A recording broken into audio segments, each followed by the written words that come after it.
వాణిజ్య పంటల వైపు మొగ్గు చూపండి, ఆహార ధాన్యాల వైపు కాదు అంటూ ప్రకటన చేస్తున్నారు. అంటే అసలు రైతులకు కూడా ఆయన ఈ పంటలు వేయండి అని చెప్పే పరిస్థితిలోకి రాష్ట్రం తీసుకెళ్ళడాన్ని ఎలా చూడవచ్చు? అంటే ఆయన ఆహ్, ఆహార పంటలకు వ్యతిరేకం.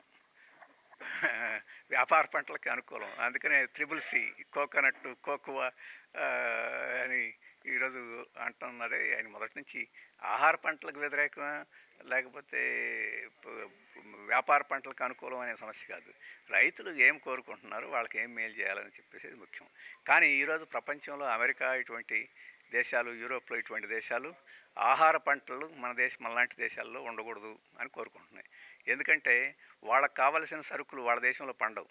ఇప్పుడు మామిడి పండ్లు వాళ్ళ దేశంలో పండవు, కోకోవా వాళ్ళ దేశంలో పండదు, పత్తి వాళ్ళ దేశంలో పండదు, లేకపోతే పూలు వాళ్ళ దేశాల్లో పండవు. అటువంటి పంటలన్నీ వాళ్ళకి అవసరమైన పంటలన్నీ మనం వేయాలి. మనం వేసుకోగలిగి పండించుకోగలిగే మన ఆహారానికి అవసరమైన పంటలన్నీ వాళ్ళ నుంచి దిగుమతి చేసుకోవాలి. ఇది వాళ్ళ విధానం. వాళ్ళ విధానాన్ని చంద్రబాబు అమలు జరుపుతున్నాడా, మన రైతులకు అవసరాలని చంద్రబాబు అమలు జరుపుతాడని చెప్పేసి వీళ్ళు నిర్ణయించుకోవాలి. ఈరోజు మొక్కజొన్నలు ఇక్కడ బాగా పండుతాయి. ఇప్పుడు అమెరికాని దిగుమతి చేసుకోవడానికి ఇక్కడ మొక్కజొన్న రైతులు దెబ్బతీయాలంటున్నారు.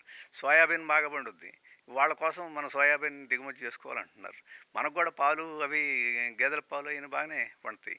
వాళ్ళ పాల కోసం మన రైతులను ఇబ్బంది పెట్టాలని చెప్పేసి అంటున్నారు. వాళ్ళు కోడి కాళ్ళు తినరు, వాళ్ళు కోడి రొమ్మును మాత్రమే తింటారు.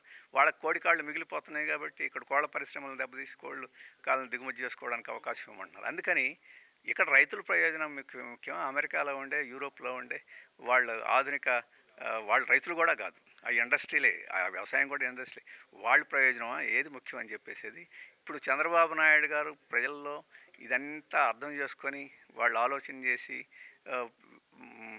దీన్ని తిరస్కరిస్తామనే భయం పట్టుకుంది. అందుకని రైతు మీకోసం పేరుతోటి మీరు తృణధాన్యాలు పండించండి, వ్యాపార పంటలు పండించండి, పంట మార్పిళ్ళు చేయండి, 5 పంచసూత్రాలట. ఇప్పుడు కొత్తగా పంచశీలం అని చెప్పేసి ఉన్నప్పుడు ఇప్పుడు పంచసూత్రాలని ఈరోజు ప్రచారం చేశారు. ఇంతకుముందు మేము చెప్తున్నట్టు పంచసూత్రాలు, నవసూత్రాలు ఏ పెట్టుకుంటారు. కానీ ఈరోజు రైతులు ఏమున్నాయి, మొత్తం ఆంధ్రప్రదేశ్లో ఉండే పంటల అన్నిటికీ గిట్టుబాటు ధర లేకుండా దెబ్బతినిపోయినాయి. మరి దానికి పరిష్కారం ఏమిటి?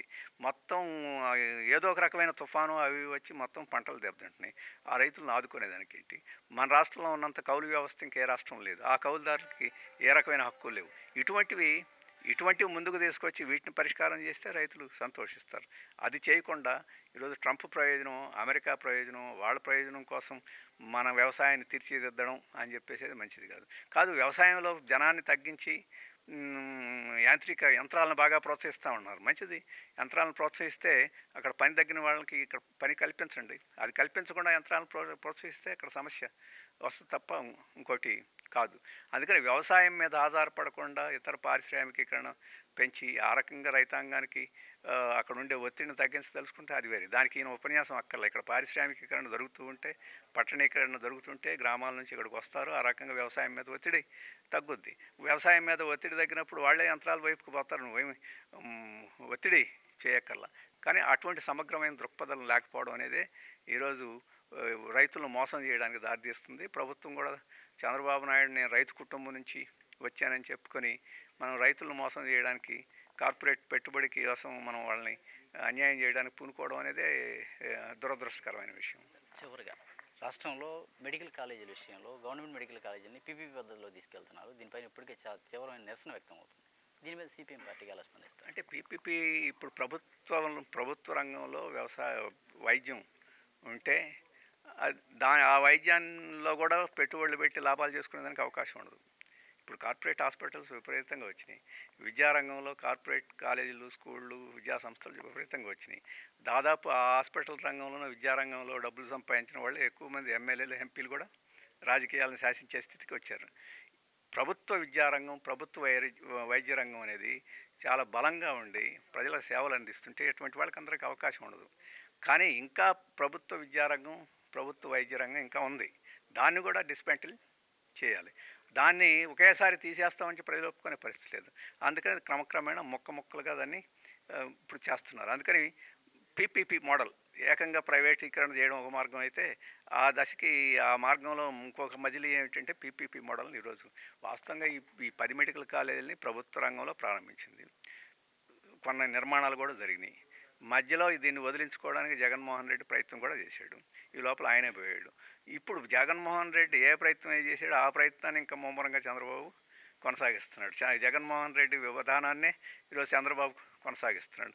అదేమిటంటే ఇప్పుడు మేమే కడతాం, మేమే భూమి ఇస్తాం, మేమే సూపర్వైజ్ చేస్తాం, కానీ ప్రైవేట్ వాళ్ళకి అప్పచెప్తా ఉంటున్నారు. అంటే శ్రమ నిధిను లాభం వాళ్ళకి ఎందుకు ఇవ్వాలి? డబ్బు నిధిను దాని నుంచి లబ్ధి వాళ్ళు ఎందుకు పొందాలి? ప్రభుత్వ రంగమే నడపాలి. ప్రైవేట్ కాలేజీలు పెట్టుకోవడానికి వాటికి అభ్యంతరం లేదుగా. ప్రభుత్వ చట్టాలు ఉన్నాయిగా, చాలా కాలేజీలు వచ్చినాయిగా. కొత్త వాళ్ళు ఎవరైనా పెట్టుకుంటే వాళ్ళకి అవకాశం వచ్చు. కానీ ప్రభుత్వం ప్రారంభించిన వాటిని ఎందుకు ఇవ్వాలని చెప్పేసి మేము అడిగే ప్రశ్న. ఇది మొత్తం మీద ఏమిటంటే కార్పొరేట్ సంస్థలకి లాభం చేయడానికి ప్రభుత్వ వైద్య సంస్థలని అభివృద్ధి కాకుండా ఆపేదానికి ఒక మార్గం ఇది. Thank you sir. రైట్, ఏదైతే మెడికల్ కళాశాలని పీపీపీ విధానంలో తీసుకెళ్తున్నారో ఇదంతా కూడా కార్పొరేట్ శక్తుల చేతుల్లోకి ప్రభుత్వ వైద్య విధానాన్ని తీసుకెళ్లే అటువంటి కుట్ర అని చెప్పని అయితే ఆగలుగా విమర్శిస్తున్నారు. ఇదే సందర్భంలో వాణిజ్య పంటల వైపు వెళ్ళండి అంటూ చంద్రబాబు చేసిన వ్యాఖ్యలను కూడా తాము తీవ్రంగా ఖండిస్తున్నామని చెప్తున్నారు. వీడియో జర్నలిస్ట్ రెహమాన్తో నాని, ఏపీ అమృత, అభినవ్ భారత్, విజయవాడ నుంచి.